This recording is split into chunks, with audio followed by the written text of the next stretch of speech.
Chief Justice Maria Lourdes Sereno may bisita sa Subo karong adlaw. Isyu kabahin sa seguridad, usa sa gituki sa gihimong tigom tali sa IBP ug sa kadagkuan sa Palace of Justice. Adunay live report kabahin ini si Bexmay Humawas. Bexmay? Rose, ning mga orasa nagpadayon ang dialogue ni Supreme Court Chief Justice Maria Lourdes Sereno uban ang Executive Judge si Oliver Peras o si IBP Cebu Chapter President Attorney Elaine Bacan aron tukion ang daghang mga isyu nga nagpalibot ning Palace of Justice. Apan sa wa pa kini nahitabo kaganiha gibisita usab niini ang Quimonda Center. Personal nga mi-inspeksyon si Chief Justice Maria Lourdes Sereno sa temporaryong mga courtrooms sa Palace of Justice nga nahimutang sa Quimonda Center. Gisuhid niini ang first floor ug ang second floor sa maong edipisyo diin may 12 ka mga courtrooms nga banus-banusan unya sa panahon nga operational na kini. Sunod nga iyang gibisita ang branches sa court nga pabiling nagpasilong ilawom sa mga tents sa gawas nga bahin sa Palace of Justice.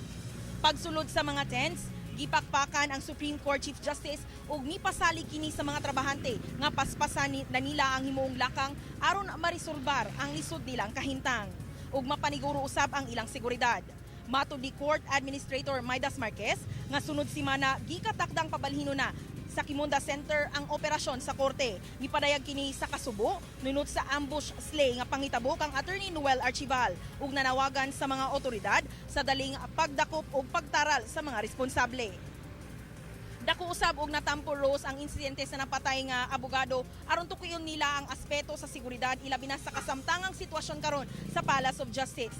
Gikuhaan nato og habi kaganiya si Chief Justice Sereno may tungod sa darangatan ni Attorney Noel Archival apan ang bugtong gibungat niini nga i-discuss pa nila uban sa IBP ang aspeto unya sa seguridad.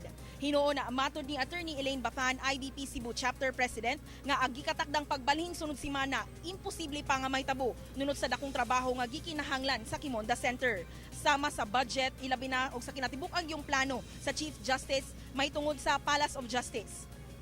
Gani mi rekomendar kini Rose nga ang katong 36 million budget nga gigahin alang sa Quimonda Center maiyaw tani ang iyaw sa mga suggestions kay mo na ni itapal og gamiton para sa retrofitting o kaning pag-restore sa Palace of Justice. Hinuon ato siyang gipangutana si Attorney Elaine Bacan kalabot sa tungod seguridad man ang ilang tukion karong hapon ilabi na sa ilang dialogue ato siyang gipangutana kung as to what into details ang kaning mahimong discussion nila mahitungod sa seguridad o kini ang iyang gibungat.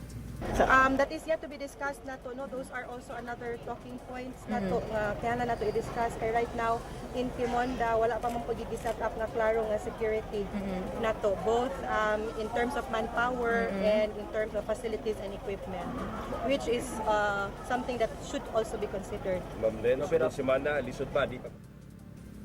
Rose Bona usa sa kaning si at Court Administrator Mandas Cortez mi padayag usab nga ang ngayon nagyung sulbaron kining maong problema ilabi na kani sa kahimtang karon sa Palace of Justice kay tungod ang ilag yung ana karon sa ilang prioridad is ang kaning seguridad sa mga trabahante ilabi na sa mga kaning nagtrabaho sa korte. Rose, Daghang salamat, Bexmay Humawas.